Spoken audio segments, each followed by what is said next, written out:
Hello again, Embrace. Good to be able to speak to you again. If we've not met before, hello, I'm Jeff. I'm married to Hilary and we're sending you greetings from sunny Garforth in West Yorkshire. As some of you know, a few years back we very nearly moved to Darlington, which is how we first got to know some of you up in your neck of the woods. And we've stayed connected ever since. We first met you at a time which was for us quite challenging in our lives, and we're very grateful for the welcome and the support that we received. So if we ever find ourselves in a position where we can give something back, we'll always look to do what we can. Thank you for the chance to contribute to your teaching series, God and. If you did a straw poll of 50 or so people asking what they would like God to give more of to the world, what do you think they would say? What would you say? I reckon one thing that would come up a lot would be peace. We'd all like to live in a society where we don't ever have to feel threatened or anxious. Yet, despite all the good things, and the many of them that we see around us, we have to recognise that we live in a discordant society. Our politics are confrontational. You can guarantee that if you're seeing a mainstream media interview with a politician or a senior decision maker, somewhere in that interview the interviewer will be trying to find some area in which the interviewee disagrees with people they work with, never mind people who would be expected to have opposing views. You won't get too many days without hearing an argument, even if you're not in one. And when we all get back into driving again, how long will it be before someone uses their car horn to comment on your driving ability?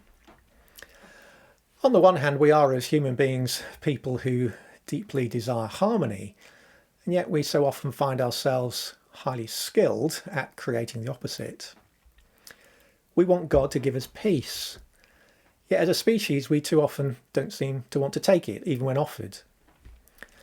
One of the ways God is answering the human desire for peace is to give gifts to humanity, to help us find it. His greatest gift is Jesus, the Prince of Peace, whose life, death and resurrection has removed the need for anyone not to be at peace with God. Many people have chosen to receive the peace God offers to them. And when they do, they become God's second gift to humanity, an army of peacemakers.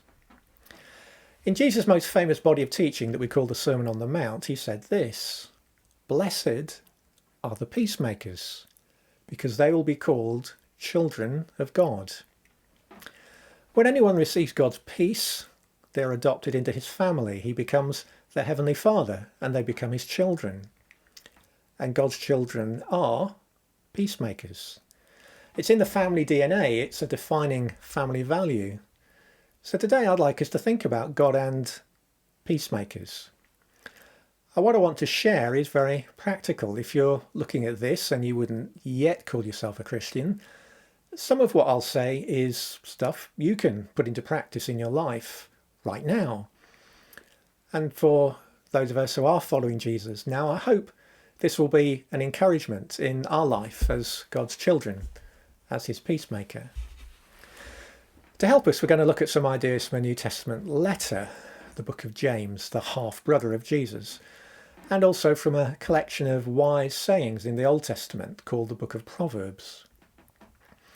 But let's start with James. In chapter 3 of his letter, verses 13 to 17, James writes this: "If you are wise and understand God's ways, prove it by living an honourable life, doing good works with the humility that comes from wisdom. But if you are bitterly jealous and there is selfish ambition in your heart, don't cover up the truth with boasting and lying. For jealousy and selfishness are not God's kind of wisdom. Such things are earthly, unspiritual and demonic. For wherever there is jealousy and selfish ambition, there you will find disorder and evil of every kind. But the wisdom from above is first of all pure. It's also peace-loving, gentle at all times and willing to yield to others. It's full of mercy and the fruit of good deeds. It shows no favouritism and is always sincere. Those who are peacemakers will plant seeds of peace and reap a harvest of righteousness. Those who are peacemakers will plant seeds of peace and reap a harvest of righteousness. James starts off by holding up a mirror to us and asks the question, what do you see? Well, if you're a Christian, you'll see a child of God, a peacemaker. But are you behaving like a peacemaker? If you're also looking at jealousy, selfishness, boasting, lying, and who knows what else, you're not living up to your potential. James is a very honest teacher. He knows what we're capable of, and he calls out the behaviours that we need to be done with. But more than that, he calls us towards the people God wants us to be, to live consistently as God's children, as God's peacemakers. And the way to do that, says James, is to get hold of God's wisdom and to show we've got hold of God's wisdom by what we do. Here it is again. If you are wise and understanding God's ways, prove it. Prove it by living an honourable life, doing good works with the humility that comes from wisdom. The wisdom that comes from above, which is pure, peace-loving, gentle, willing to yield to others, full of mercy and the fruit of good deeds, shows no favouritism and is always sincere. And we'll know we're doing that because those who are peacemakers will plant seeds of peace and reap a harvest of righteousness. Now personally, I'd like to get a lot better at being a peacemaker and sowing seeds of peace. And James in this short passage gives us 6 ways we can do that. And today we'll look at 2. The first thing James says about God's wisdom is that God's wisdom is pure. God's wisdom is pure. Do you ever think the Christian life would be so much easier if there was a Christian country in the world where you could just emigrate? You wouldn't have to wonder or worry about how well you're living as a Christian life. You could go to a place with a Christian government, based on Christian laws, have a Christian passport. A place where everybody knows how to behave in a Christian way. Maybe it's just me. It might seem like a good idea, but that's not God's plan for the world, at least not yet. Our world is made up of an amazingly diverse range of cultures, languages, and groups of people of different colours, different histories, different dispositions. And God likes it that way, because that's the way he's made his world.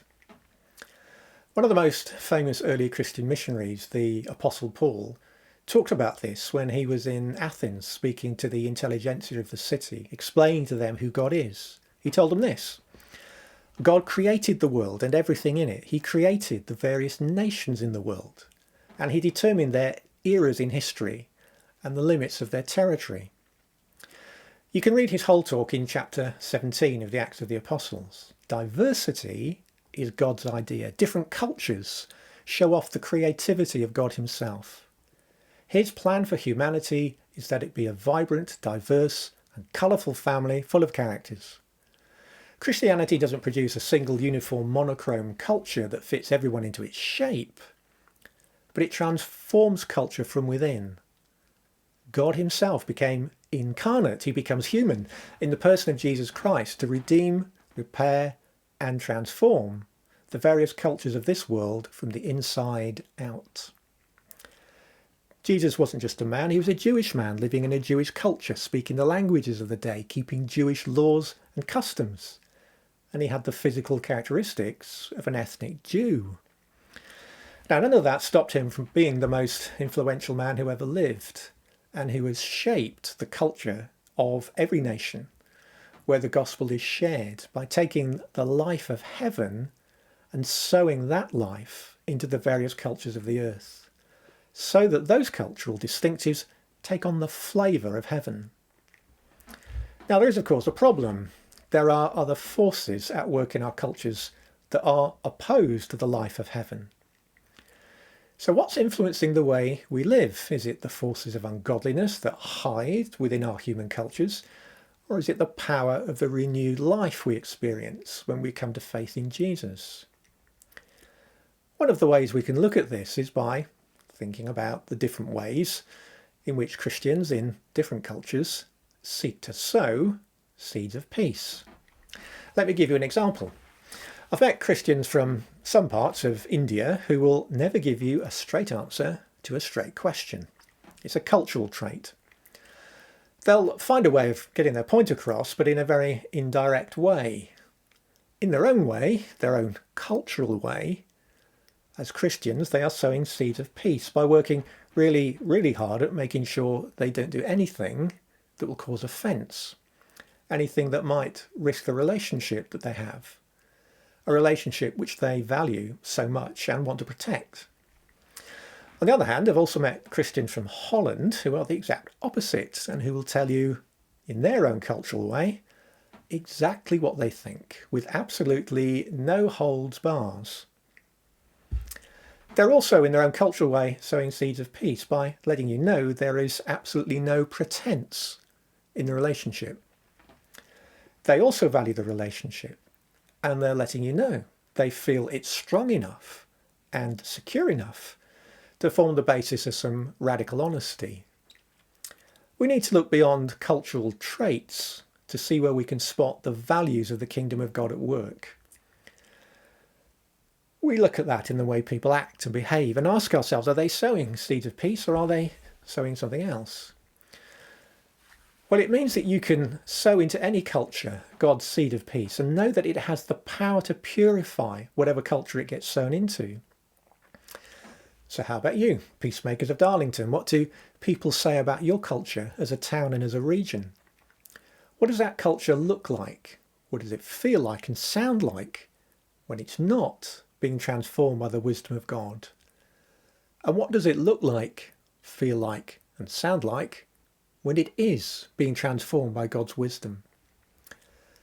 Where can you see God's wisdom purifying your own distinctive Darlow and North East culture? Have confidence in the power of God's wisdom, not to replace your regional culture with another one, but to transform it with the life and the flavours of heaven. The wisdom of God is pure. The second thing Jane says about God's wisdom is this, that the wisdom of God is peace-loving. The wisdom of God is peace-loving. You know, we all have hot buttons, things that people say to us or ways that people act that cause us to react by being annoyed or angry. We can also recognise hot buttons on other people. So tempting sometimes to go and give one a prod. But God's wisdom sees the buttons you could press and tells you to keep your finger to yourself. Proverbs 20 verse 3 says, any fool can start arguments. The honourable thing is to stay out of them. If you want to get really good at not pushing people's buttons of loving peace, here's a couple of things that will help. First, avoid black and white thinking. Avoid black and white thinking. Black and white thinking says that because I have a view on something that you see differently, you're wrong. Utterly and completely wrong. It's black and it's white. It's wrong and it's right. Now don't get me wrong here, there are some things that are always wrong and some things that are always right. That's why we have laws. Laws tell us where the boundaries are. But within those boundaries we can make choices. Is it really the case that for every situation there's only one right answer and a wrong answer? Just think about it for a minute. If I'm always right, what can any other person give to the relationship? If you disagree with me, why should I care what you have to say? You're wrong. Proverbs 18 verse 2 says, fools have no interest in understanding, they only want to air their own opinions. If you have a tendency to think in very black and white terms, you maybe need to ask yourself if you're erring more on the side of foolishness than wisdom. And why not do something different? Add some colour to your life. What if the other person isn't completely wrong, just not quite completely wrong? What is it that they're seeing that you're not seeing? Or to be slightly more provocative about it, what has God chosen to show them about the world that he hasn't shown you? And even if your view is black and theirs is white, what happens if you have a go at mixing them together a little? Okay, you might get grey, you might get something more. You might get aluminium, titanium, you may even get silver.